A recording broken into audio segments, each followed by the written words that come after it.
The Mutual Broadcasting System, in cooperation with Family Theater Incorporated, presents God in a Red Scooter, starring Jane Wyman and James Craig, and the music of Meredith Wilson. Gary Cooper is your host.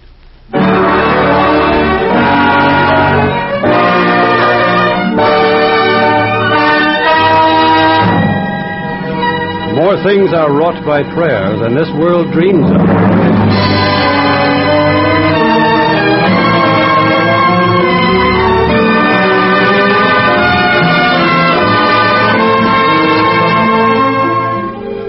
Good evening.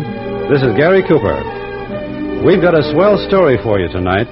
But you know something? I think the best story is the one about the reason for this program being on the air right now. You know why it is on the air? Because a lot of people like you and, well, like me, we figure that the greatest thing in our country today is our families. So we put this program on the air and called it Family Theater. And we wanted to remind everybody just how important our families are and just how important it is that our families be kept together. And more than that, so many of you have wanted radio to express a conviction for you, a conviction that prayer, simple family prayer, can keep our families together and happy. Well, that's the story behind Family Theater briefly. To tell the entire story would take a long time, but maybe if enough of you were interested, we'd take that time. Let us know. Meanwhile, let's listen to our story.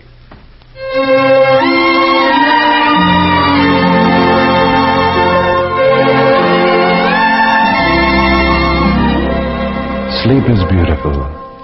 Sleep is a soft hand, smoothing the frowns and frets of tired faces of men. Sleep is a mother hand, rocking the cradle of the world, rocking it softly, rocking men and women and all the little children to sweet silence and peace. That's what sleep is. And you want to know something? I pity the man who does not know how to sleep. Consider little Eddie, 5 years old. I love little children like Eddie. Eddie knows how to sleep. Before he went to bed tonight, he was having a talk all by himself down there in the garden. This is the way he spoke this afternoon as he sat dropping petals into a milk bottle. And you know what I said, God? You know what I said to Daddy? I said God did hear me. That's what I said. And God, remember when I said, please give me a red scooter like Stevie and Tony's got? Remember when I said that about the scooter? Didn't you hear me, God? Huh, didn't you? Look, God, I got lots of pebbles. A whole million. See what I mean? See why I love little children like Eddie? He wanted a red scooter. He went to sleep dreaming of a red scooter. And did he get the scooter?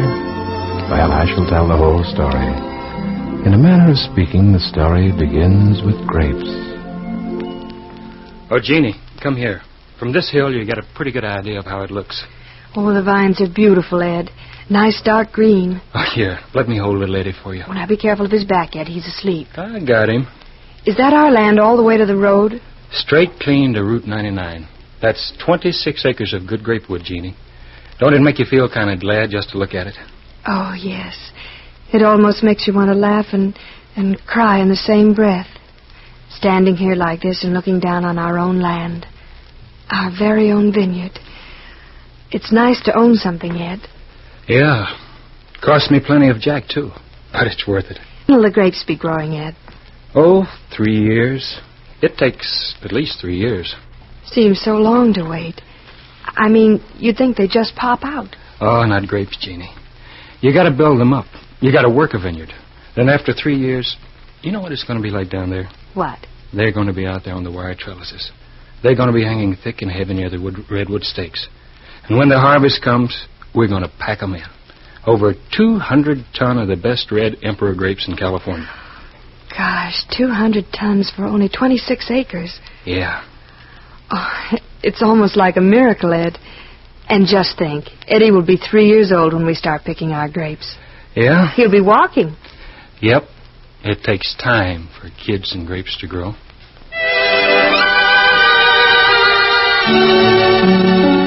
These plans, these husband and wife plans spoken in sunny places are delightful, invariably delightful. But I must repeat, I pity the man who does not sleep.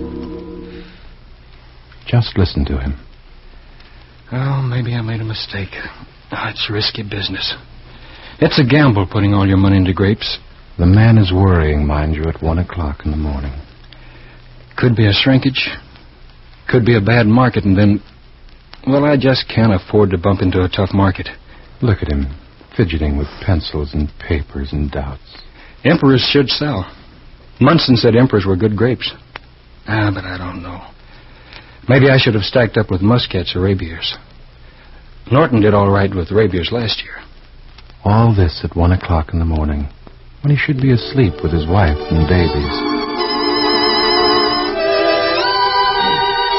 You'd think the gentleman might allow himself the gentle privilege of getting tired. At least by 1 o'clock in the morning, you'd think he might yawn and go to bed. Why doesn't he stop fretting? Why doesn't he relax? Poor fellow. I pity the man who does not know how to sleep. You're not getting enough rest, Ed. Now, don't start fussing again, Jean. But you know what the doctor said. All this worrying will only make... Worry happens to be part of the great deal. Besides, a fellow's got a right to get excited over his first harvest. We're picking in 3 weeks. But you're losing weight. You're not sleeping. What's eating you anyway, Jeannie? Oh, Eddie, we do have so much. A house and babies. Go ahead. What are you trying to say? Well, if anything ever happened to you... I mean, grapes aren't everything, Eddie. Not if you're going to keep losing your health and everything. Is that what's worrying you? Yes. Look, Jeannie. I'm trying to figure this out. Maybe 15, 20 years from now, we'll want to take it easy. We'll want a better house than this. And the kids, well, they've got to get an education. College. Every kid we have goes to college. And then maybe someday, you and me, we'll take a trip, Jeannie. All the way to Holland, maybe. You always said you'd like to see the kids in wooden shoes. It's nice to hear you talk like that, Ed. All right. That's the picture. Now, do you know what's painting that picture? What? Grapes. Those grapes out there tonight. I put 4 years into them. Every cent we have is in those grapes right now. I figure we've got over 230 tons on those vines. They'll be ready for the lug boxes in 3 weeks. Now, if anything goes wrong with them, well, Jeannie, it's going to put an awful big dent in things. Well, nothing's going wrong with the grapes, Ed. A lot of things can go wrong with them. The trouble with you, Ed, if you haven't got enough faith in God. Now, don't start that again. Well, maybe if you got down on your knees once in a while instead of... Listen, Jeannie, you do the praying and let me take care of the grapes. Will you?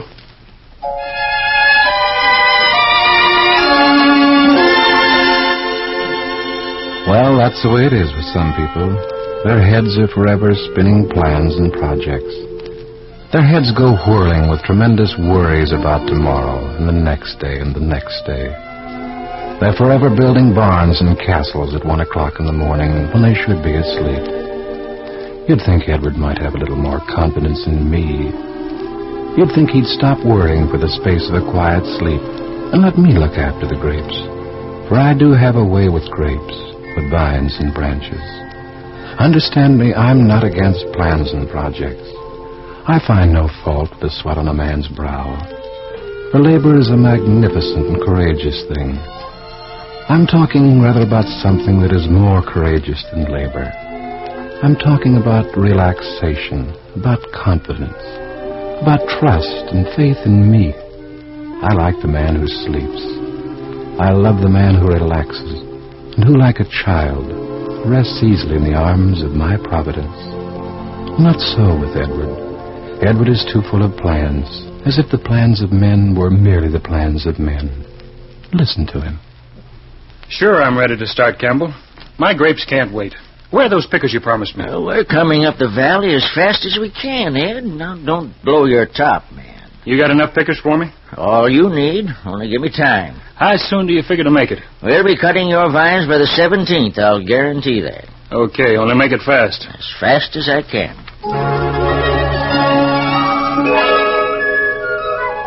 Now I like vineyards. Vineyards and the fruit of the vine. Thick clustered grapes, all bursting black and purple in the harvest time. these are among some of the lovelier aspects of my creation. I bear no grudges against vineyards, having regard for the littlest grape. But once in a while, by design, I have an eternal distaste for the haphazard and the fortuitous. Once in a while, by design, clouds will gather for reasons sufficient to the ultimate purpose of things.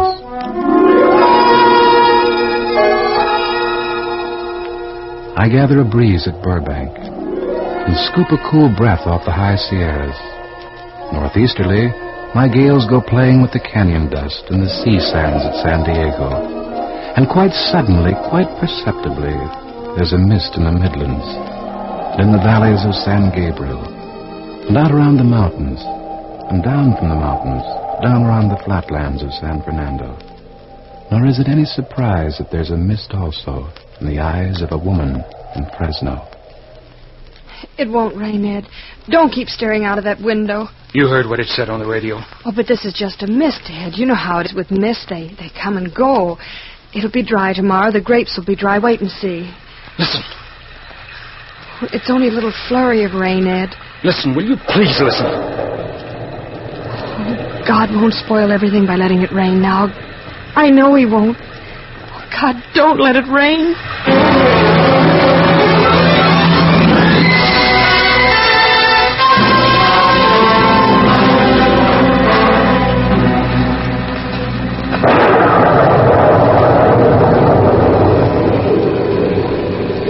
Yeah. God won't let it rain. Eddie, don't let it hurt you. 3 days. 3 days to harvest. And look at tonight. I wonder how the boys feel tonight over Del Rey and the Sierra Madres. Yeah. I wonder if their lug boxes are floating around in the vineyards, too. What's the matter, Daddy? Huh? What's the matter? Go inside with your sisters, Eddie. Go inside. You worked for years. Prune. Cultivate. You put every red cent you own into grapes, and what do you get? A washout. A man ain't supposed to cry. Yeah. A man ain't supposed to cry.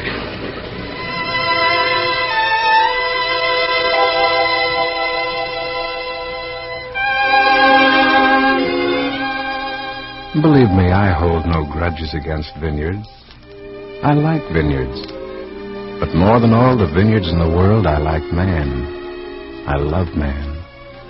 I know man well, yet never do I cease to wonder at him. He's capable of so much, of kindness, of charity, and of sacrifice. And yet so often, he is incapable of hope. All things you can ask of him at times, save this: a little faith, a little confidence. It was so with you, Edward. It was so with you those nights. Heck, well, what you so jittery about, Ed? You're going to do all right. You got a nice crop out there. I had a nice crop last year, too, Campbell. Oh, forget last year. That was plain freak weather. Well, I've been around vineyards for over 30 years, and I never saw any better. Okay. You got your pickers ready to start for me tomorrow? Best pickers I got.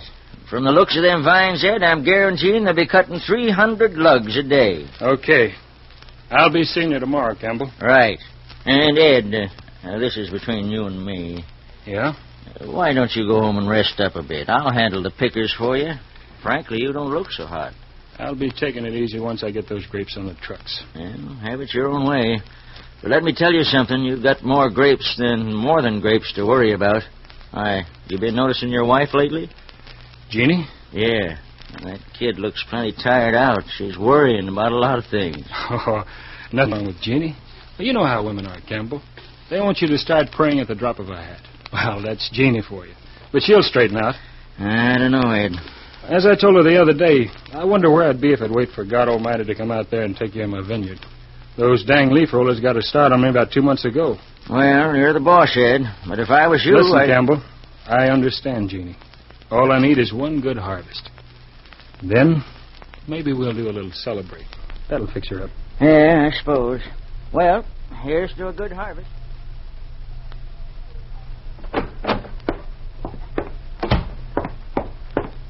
Jeannie! Oh, Jeannie, I got a surprise for you and the kids. I wonder if she's lying down. I knew I'd find you in here, lazy bones. Jeannie, I want to take... Oh, what's the matter, Jeannie? Tired, Ed. You don't look so good. You don't look good at all. Maybe I'd better get Dr. Hanley for you. Wait a minute, Ed. It's funny. Somehow I always had a feeling I'd be lying here like this, talking like this, telling you sooner or later that... What are you talking about, Jeannie? Ed, I'll be leaving you for a while. Now, look here. You're just run down. Doc Hanley will fix you up in a jiffy. Come here, Ed. Sit on the bed. Now look at me. Do I look scared? Somehow I know exactly how it's going to be. Maybe you better start praying for me, Ed. Don't leave me alone, Eddie. Don't ever leave me alone. Just keep praying for me. And maybe we'll still take that trip someday. You and me. Ed, we'll go first class. All the way to Holland to see the tulips. And the kids with the wooden shoes.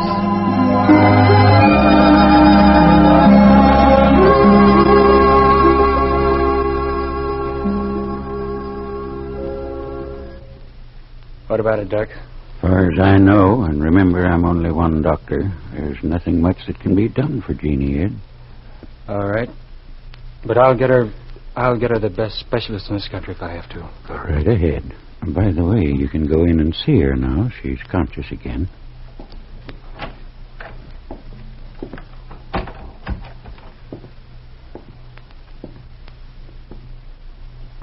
Hello, Jeannie, kid. Hello, Ed. You're looking pretty good, Jeannie. Your face is... Oh, you're still beautiful, honey. How are the kids? Good. Listen, Jeannie, I was just talking to Dr. Han. Well... I know, Ed. It's all right. I'm going to get you the best specialist in this country. Eddie? Yeah? I asked you to do something for me once. Remember? Okay, Jeannie. You asked me to pray. Look, I'll get out on my knees right now. Do you really want me to start praying? Oh, not that way, Ed. All right. Now, look. If I have to kidnap a half a dozen of the best doctors, I'll do it. But you're going to get better, Jeannie. Hear me, honey? You're going to get better. You'll be out of there before you know it.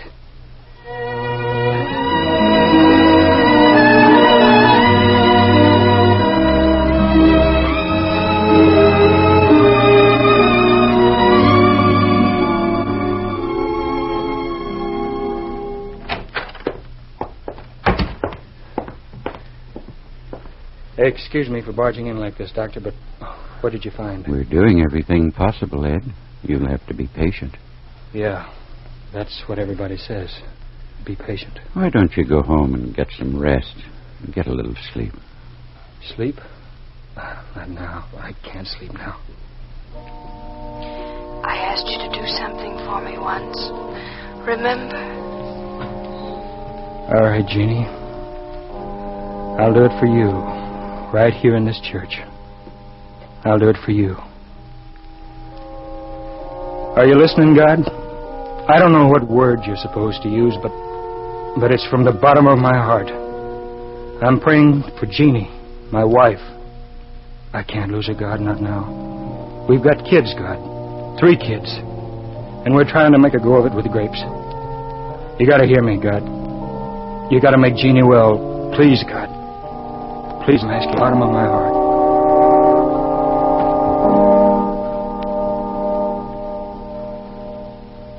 What's the matter, Daddy? Oh, nothing. Mom's sick, huh? Yeah. I got pebbles, look. I'll put them in the milk bottle. 16, 12, 17. Why didn't you ask God to send Mom home, huh? Want me to ask God for you, huh, Daddy? 56, 57. Huh, Daddy? Maybe God's got cotton in his ears, Eddie. Cotton? Yeah, you can't hear so good with cotton in your ears. He can hear me. Is that so? Yep. Once he didn't hear you, Eddie. When? Well, God didn't hear your prayers when you asked for the red scooter. Yeah, a red scooter. Come over here. Up on my knee. What'd you say? I said God did hear my prayers. Is that so? What did he say to you? God said? He said no. Sometimes God says no, huh, Daddy? What's the matter, Daddy? What's the matter, huh? Hello? Is this the residence of... Oh, yes, Doctor. What's the news? Well, we wanted to let you know that... Hello? Hello, Doctor. Doctor. Operator, I've been cut off. Operator, get me Mercy Hospital. The line's dead.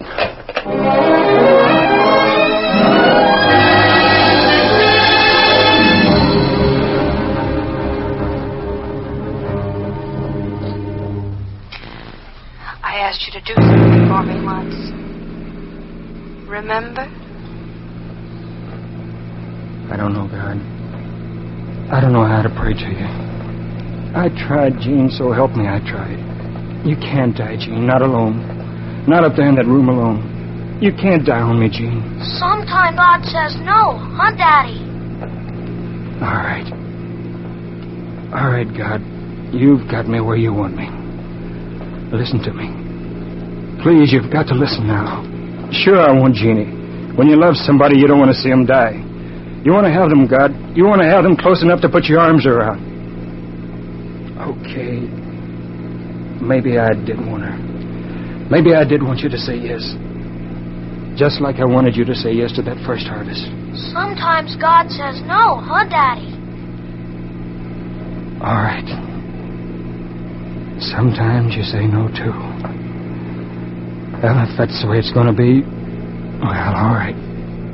You're the boss. I'm admitting it. You're the boss. Only listen to me now. I don't want Jeannie to die all alone without me. You hear me, God? I can take it. I can take anything. Only don't let it be all alone for Jeannie. I'm asking you, God. Honest to God, I'm asking you.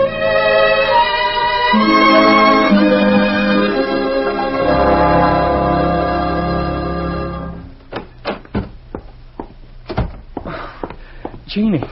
Hello, Eddie. Oh, you're not... What's the trouble, Ed? Oh, you're smiling at me, Jeannie. You're looking at me, too, and you're talking to me. Oh, I'm really feeling much better today. Come and put your arms around me. And stop looking like a little baby. Maybe God's saying yes, Jeannie. Maybe he's saying yes.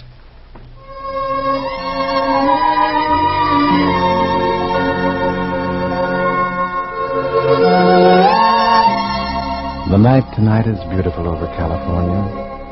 For the first time in a long time, a tired man sleeps. Resting at last in the shadow of my hand, he sleeps. I might have said no. I have said no to some of my loveliest children, my best beloved. But know this always, Edward.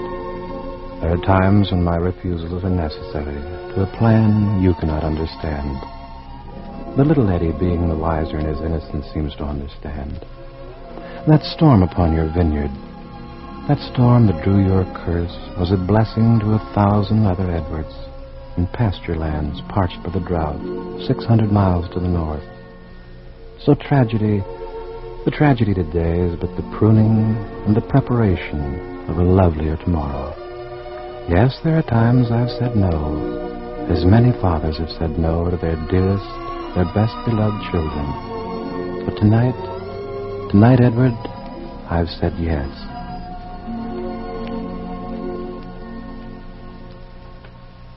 O night, rest lightly on the tired eyes of the man. And concerning Eddie, have you listened to him mixing his prayers tonight?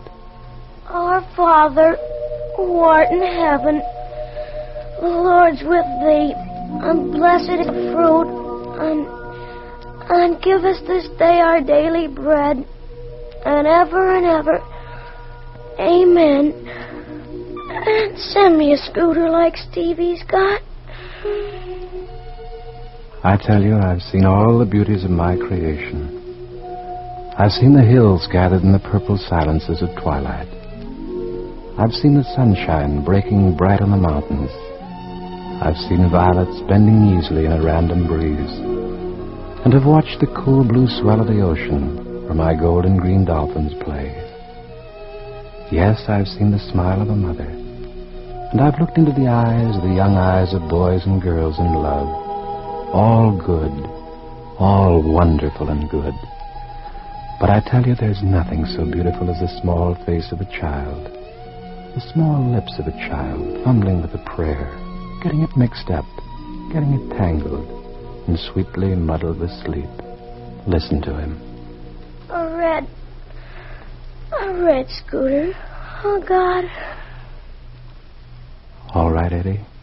It'll be a red scooter. I've willed it, Eddie. A red scooter. Now sleep, Eddie. Sleep.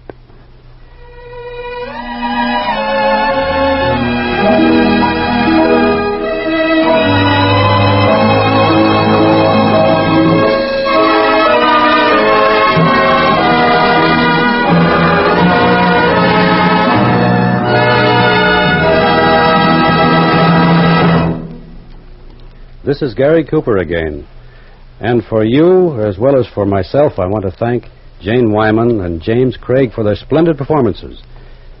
You know, when we hear a story or go see a movie, it's nearly always about a boy and a girl who fall in love. And when the picture's over, we know that they're going to get married and live happily ever after. The chances are that that's when their troubles will start. Rent, trying to save enough to buy a car, kids come along. They get sick. You've got worry and doctor bills. Yep. When a man gets married, he's apt to be heading for trouble. But, and this is what's important, if you can lick that trouble, if you can take it in stride, then you've got the greatest thing on earth, a happy family. And a happy family is sure worth a lot of trouble. Nothing worth having really comes easy, but that doesn't mean that you've got to raise a family the hard way, all by yourself. Not when you can get the most powerful help ever, just by asking for it. Ask and ye shall receive. Remember? Pray for God's help. Thank God for what you have and ask Him for what you need. And don't pray alone. Why not pray together with your family? Together, ask God to help keep you together. You'll discover what some families have always known, a very simple fact. A family that prays together stays together.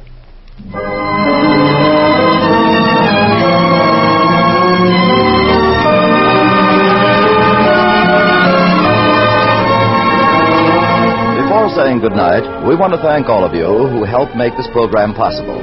A special word of praise is due Timothy Mulvey and Betty Ann Arena for writing tonight's radio play. Thanks also to Mel Williamson for directing the program. The actors who were heard tonight with James Craig and Jane Wyman were Rod O'Connor, Robert Ellis, Griff Barnett, and Fred Howard. Next week, our stars on the Family Theater will be Barry Fitzgerald and Charles Ruggles.